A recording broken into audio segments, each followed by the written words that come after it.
Hi అండి, welcome back to cine cooks. నేను మీ సునీత కృష్ణ అండి. ఎలా ఉన్నారు అందరూ? ఈరోజు నేను మీకు ఎంతో టేస్టీగా క్విక్గా అయిపోయే ఒక వెరైటీ రెసిపీ చూపించబోతున్నానండి. అదే వాక్కాయి మిల్ మేకర్ కర్రీ అండి. దీని కాంబినేషన్ వేరే ఐటెం కూడా చేశాను. అది కూడా ఎలా ప్రిపేర్ చేసుకోవాలో రెండు మీకు చూపిస్తానండి. ఫస్ట్ మనం మిల్ మేకర్ కర్రీ ప్రిపేర్ చేసుకుందాము.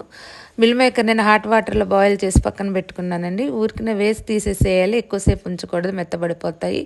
వాక్కాయలు కూడా క్లీన్ చేసి పెట్టుకున్నాను, ఉల్లిపాయ ముక్కలు కట్ చేసి పెట్టుకున్నాను. ఇప్పుడు మన స్టవ్ మీద ఆయిల్ వేడెక్కిందండి. ఇందులో మనం ఆనియన్స్, పచ్చిమిర్చి వేసేసుకుందాము. అవి వేసేసుకుని ఒకసారి కలుపుకుందామండి. ఆనియన్స్ వేగుతుండగానే ఫస్ట్ మనం పసుపును, ఉప్పు, సాల్ట్ కూడా వేసుకుందాము.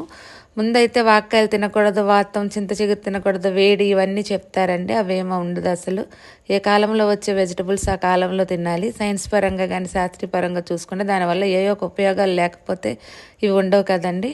ఇప్పుడు మన వాక్కాయ పసుపు, ఉప్పు వేసేసుకున్నాం కదండి. ఇందులో కొంచెం అల్లం వెల్లుల్లి పేస్ట్ కూడా వేసి కలుపుకుందాము.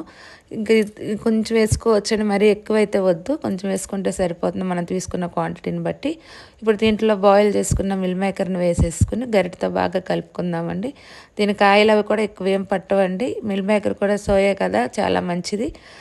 వీక్లీ ఒక డే కూడా అయినా తినొచ్చండి. ఇవి మంచిదండి హెల్త్కి, అందరికీ, చిన్నపిల్లల నుంచి పెద్దవాళ్ళ వరకు. ఇప్పుడు ఇందులో మిల్ మేకర్ కొంచెం వేగినాక మనం రెడీ పెట్టుకున్న వాక్కాయలు కూడా వేసేసుకుందాం. ఇవి కూడా కలిపేసుకుని ఒక 2 నిమిషాలు మొత్తం కలుపుకున్నాక కొంచెం మనం ఒకసారి కలుపుకున్నాం కదండి, మూత పెట్టేసుకుందాం వాక్కాయలు మగ్గే వరకు. ఒక 5 మినిట్స్ తాగినాక చూద్దామని. చూసారు కదా, వాక్కాయలు కూడా బాగా మగ్గిపోయినాయండి. ఇప్పుడు మళ్ళీ దీనికి సరిపడా కారం వేసుకుందాం. నేను కొంచెం పచ్చిమిర్చి ఎక్కువనే వేసుకున్నాను, ఎందుకంటే ఇలాంటి కర్రీస్లో పచ్చిమిర్చి ఎక్కువ వేసుకుంటే బాగుంటుంది.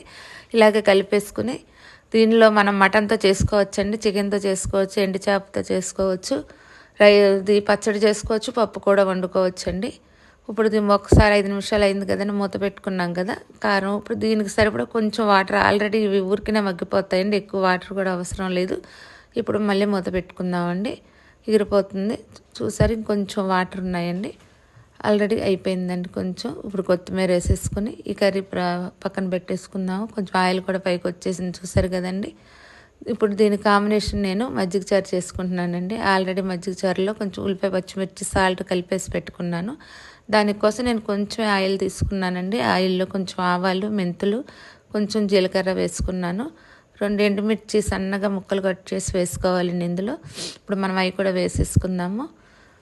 దాంతోపాటు ఇప్పుడు మన ఎండుమిర్చి మరీ పెద్ద ముక్కలు వేసుకోకండి, అంటే ఇంకా కారం ఏం కాబట్టి ఎండుమిర్చిని సన్న ముక్కలు వేసుకుంటే బాగుంటుందండి.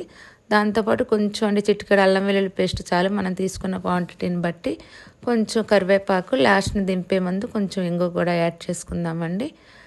యాడ్ చేసుకుని దీనిలో అది కూడా ఇంగు కూడా కొంచెం ఫ్రై అయినాక డైరెక్ట్ తాలింపు వేయకుండా, పసుపు వేసి డైరెక్ట్ తాలింపు వేయకుండా కొంచెం వాటర్ పోసుకుందామండి. వాటర్ అయిపోయిందండి, తాలింపు వేగిపోయింది కదా, కొంచెం వాటర్ పోద్దాము. ఇప్పుడు స్టవ్ ఆఫ్ చేసేద్దామండి. ఆఫ్ చేసిన కొంచెం చల్లారుతుందనగా ఇది మనం ఇందాక తయారు చేసుకున్న పెరుగు మిశ్రమంలో వేసేసుకుందాము. చూసారు కదండి, మజ్జిగ చారు రెడీ అయిపోయినాయి. ఈ కర్రీకి మజ్జిగ చారు కాంబినేషన్ చాలా బాగుంటుందండి. నా రెసిపీస్ కనుక మీకు నచ్చినట్లయితే నా వీడియోస్ లైక్ చేసి, షేర్ చేసి, సబ్స్క్రైబ్ చేయండి. థ్యాంక్ యూ ఫర్ వాచింగ్ అండి.